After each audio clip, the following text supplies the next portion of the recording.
Que o Senhor, nosso Deus, abençoe esse tempo meu e seu, de conversarmos sobre a Bíblia Sagrada. Olá, seja bem-vindo. Como você já sabe, esse aqui é o canal Estudamos a Bíblia. Vamos ao cenário? Pois bem, estamos aqui estudando o livro de Atos dos Apóstolos. Já estudamos juntos os 4 evangelhos, Mateus, Marcos, Lucas e João. E agora, então, ingressamos nessa incrível jornada que Lucas nos traz. Sim, Lucas, o mesmo evangelista, escreveu o livro de Atos, e ele escreve essa história contando primeiro alguns fatos que não estavam no olhar direto dele, e um pouco mais tarde ele se junta ao grupo e começa, inclusive, a falar em nós, quando ele mesmo acompanha, então, algumas viagens. Nesse momento da história, começo do capítulo 2, os discípulos do Senhor Jesus estão em Jerusalém, estão lá aguardando o cumprimento da promessa do Senhor e, é claro, também obedecendo a ordem direta de Jesus. Aguardem na cidade. No capítulo 1 nós já vimos isso e vimos também a escolha de Matias como um dos apóstolos. A história de Matias, na Bíblia há muito pouco sobre ele, mas a história da igreja nos legou coisas muito interessantes. Sugiro a você uma pesquisa, você pode usar a internet para isso e você vai descobrir coisas muito interessantes sobre Matias. Então, começa o capítulo 2 com o dia de Pentecostes. Esse dia era contado como o dia de número 50, daí o Pente, de Penta, 5, né? 50, a partir da Páscoa, contando o próprio dia da Páscoa, né? A contagem deles incluía o primeiro dia também. E era a festa das semanas, de 7 semanas a partir da Páscoa, onde se comemorava, então, a colheita, a bênção do Senhor. O nome Pentecostes foi um nome que passou a ser usado ao longo da história de Israel e já, na época do Novo Testamento, era um nome já amplamente conhecido. E foi nesse dia que o Senhor Jesus decidiu derramar o Espírito. Vamos ver como foi? Chegando o dia de Pentecostes, eles estavam todos reunidos num só lugar. E de repente veio do céu um som, como de um vento muito forte, e encheu toda a casa na qual estavam assentados. Vamos lembrar que essa palavra, vento, ela, para a gente no português, a gente não pega todo o significado, porque em grego, pneuma, é a mesma palavra para vento e para espírito, tal como no hebraico, ruar, também vento e espírito. E aqui esse vento é o espírito que enche toda a casa com um som muito forte. E eles viram algo, eles não só ouviram esse vento, esse espírito, mas eles viram algo que para eles pareciam como se fossem línguas feitas de fogo, que se separavam e ficavam uma sobre cada um deles. E eles ficaram então cheios do Espírito Santo e começaram a falar em outros idiomas, conforme o Espírito os capacitava. Veja que aqui eles não estão manifestando o que mais tarde acontece, que é a capacidade de orar em línguas angelicais, línguas que não são humanas. Aqui é a capacidade de falar num idioma humano que a pessoa não aprendeu. Isso aqui é outro fenômeno, não fazer confusão de uma coisa com a outra e não gerar doutrinas equivocadas sobre isso. Aqui é uma capacitação especial para o evangelismo, como nós já veremos em seguida, para o testemunho, para o anúncio de Cristo. Então havia em Jerusalém judeus devotos a Deus, vindos de todas as nações do mundo. Porque nesse tempo aqui, o povo de Israel já era um povo que estava espalhado pelo mundo. Eles, é claro, mantinham o hebraico como língua mãe, especialmente para as orações e para ler a Bíblia, que na época era o que nós chamamos hoje de Antigo Testamento, e falavam grego normalmente, que era a língua internacional, a língua para as viagens, e falavam o idioma materno da região onde nasceram, já que os judeus estavam há muitas gerações espalhados por vários lugares do mundo. E ouviram o som daquele vento forte eles ouviram. E eles então se ajuntaram e ficou uma multidão ali. E eles ficavam perplexos. Por quê? Porque cada um deles ouvia os discípulos falarem na própria língua. Veja que o milagre aqui não é em quem ouve. O milagre está em quem fala. Nós acabamos de ler que o Espírito capacitava a falar em outros idiomas. Então o milagre aqui é para os discípulos, é sobre os discípulos, mas para benefício da multidão, para benefício daqueles que estão ouvindo a mensagem do Senhor Jesus. E eles perguntavam então, maravilhados, atônitos. Como que galileus, quer dizer, gente local, gente ali daquele país, como que eles estavam falando nos idiomas maternos de todos aqueles que estavam ali. E não era simplesmente que os galileus sabiam falar grego, ou que os galileus soubessem a língua da Capadócia. Não, os galileus estavam falando cada um em um idioma diferente, ou talvez até em mais de um, conforme o momento, e aquelas pessoas os ouviam claramente nos seus idiomas maternos, nos idiomas que aprenderam lá nos seus países de origem. E por que esse povo todo estava aqui em Jerusalém? Muitos que iam para a Páscoa permaneciam até o Pentecostes, isso acontecia. Mas era mais comum que judeus devotos do mundo todo comprassem propriedades dentro de Jerusalém para na sua velhice poder morar lá, morrer lá em Jerusalém e ser sepultado no cemitério da cidade. Isso era uma coisa que muitos judeus desejavam e muitos conseguiam praticar. Então, Jerusalém, de fato, era nesse momento uma metrópole, se pode dizer até multicultural, porque os judeus traziam junto com a sua cultura típica judaica também costumes e idiomas de outros países. E então eles começaram a dizer assim, olha quem era o grupo de pessoas ali. Partos, uma região, pessoas de uma região, né? Partos, medos, elamitas, habitantes da Mesopotâmia, Judéia, Capadócia, do Ponto e da província da Ásia, Frígia e Panfilha, Egito e das partes da Líbia próximas a Cirene. Visitantes vindos de Roma, tanto judeus como convertidos ao judaísmo, cretenses e árabes. Vou falar rapidamente aqui sobre esses grupos. Você talvez estranhe, muitos nomes aqui você talvez não conheça. São nomes de regiões daquela época. Algumas dessas regiões não usam mais esse nome e algumas mudaram a abrangência, né, do que significava naquela época. O termo Ásia, por exemplo, naquela época era muito usado, ou Ásia Menor, né, por o que nós chamamos hoje de Turquia. E não para toda a Ásia, né? Mas nós lemos aqui alguns termos conhecidos, como Roma, Líbia, por exemplo, né? Judéia. Então esses judeus, essa gente do povo de Israel, vinha de todos os cantos do mundo. E cada um estava ouvindo o próprio idioma. Tanto judeus como convertidos ao judaísmo. São os famosos prosélitos, pessoas que não nasceram dentro da nação de Israel, mas eram recebidos porque faziam todo o rito de conversão e então adotavam os costumes e a lei do povo de Israel e eram considerados também povo de Israel. Cretenses da ilha de Creta e também árabes. O termo árabe aqui, ele designa pessoas de uma região, ele não tem o mesmo significado que a gente usa hoje. E eles diziam assim, nós os ouvimos declarar as maravilhas de Deus em nossa própria língua, atônitos e perplexos. Todos perguntavam uns aos outros, o que significa isso?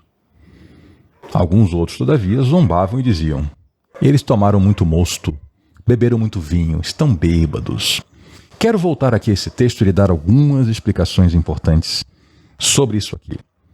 Existe um erro muito comum, não sei se você conhece isso ou se você até crê nessa doutrina equivocada, de que uma pessoa, ao se converter, ao receber o Espírito Santo, necessariamente deverá manifestar o dom sobrenatural de orar em línguas estranhas, e alguns se baseiam nessa passagem.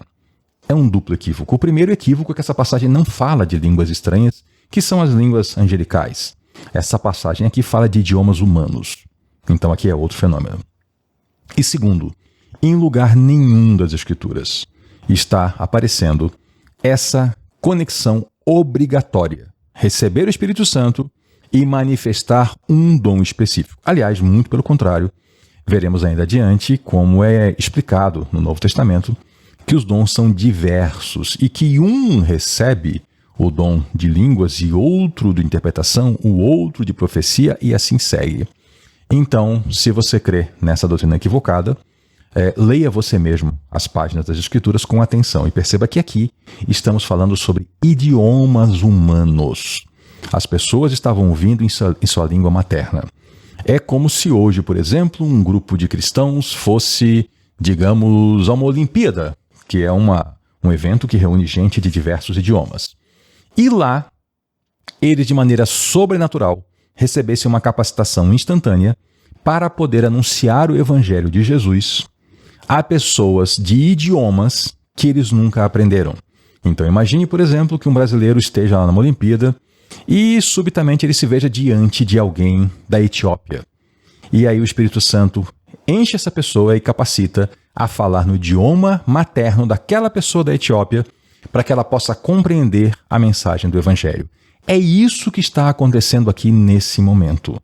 Isso não é a oração em línguas angelicais. Então, só para fazer essa divisão e a gente não cair nesse equívoco. Então, nós vamos seguir agora. Então, Pedro se levantou com os 11 e em alta voz dirigiu-se à multidão. Pedro, então, usou da sua capacidade vocal e falou muito alto e conversou com toda aquela multidão e falou: homens da Judéia. Vamos lembrar que Jerusalém ficava na Judéia, que era o sul de Israel. E todos os que vivem em Jerusalém, deixem-me explicar isto. A multidão estava atônita, a multidão estava perplexa, as pessoas diziam: o que significa isso? E então um daqueles homens se levanta, chama a atenção de todos e fala: eu vou explicar o que está acontecendo. Ouçam com atenção. Esses homens não estão bêbados, como vocês supõem. Ainda são 9 horas da manhã. E explico aqui, o costume judaico era só beber vinho junto com carne. E isso só se fazia pelo menos ao meio-dia e daí para frente. Vou até retomar aqui quando eles falaram que eles beberam muito mosto. Se você não é familiarizado com a produção de vinho, deixa eu explicar. Se pega então as uvas, elas são prensadas, produzem o suco. Esse suco é posto para fermentar. Numa etapa intermediária entre o suco e o vinho, se tem o mosto, que já é uma modificação, já é um processo de fermentação e já contém álcool. Então a expressão deles aqui foi um pouco jocosa até. Não foi exatamente dizer assim: olha, estão tomando vinho, estão tomando o mosto, como gente que vai à produção se embebedar com o que nem está pronto, né? Foi uma piada de mau gosto, como a gente diria hoje. Mas Pedro leva a sério. E Pedro fala assim: não. São 9 da manhã. Talvez sua Bíblia não diga 9 da manhã, diga um termo de horário costumeiro de Israel. Eles usavam um outro sistema de horas. Eu estou usando aqui a Bíblia NVI, que eu prefiro essa versão, entre outras, porque traz exatamente também termos atuais. Então sugiro você também uma versão atual, porque senão você pode ficar um pouco perdido lendo hora terceira seriam 3 da manhã? Não, né? Hora sexta? Não. É diferente. Então, vamos aqui, 9 da manhã. Ao contrário de bebedeira, o que estava acontecendo ali foi aquilo que foi previsto pelo profeta Joel. Se você não conhece o profeta Joel, sugiro uma leitura, no Antigo Testamento. Joel foi um dos profetas que realmente teve visões do futuro. Nem todo profeta fala do futuro. Profecia é o ato de entregar palavras de Deus.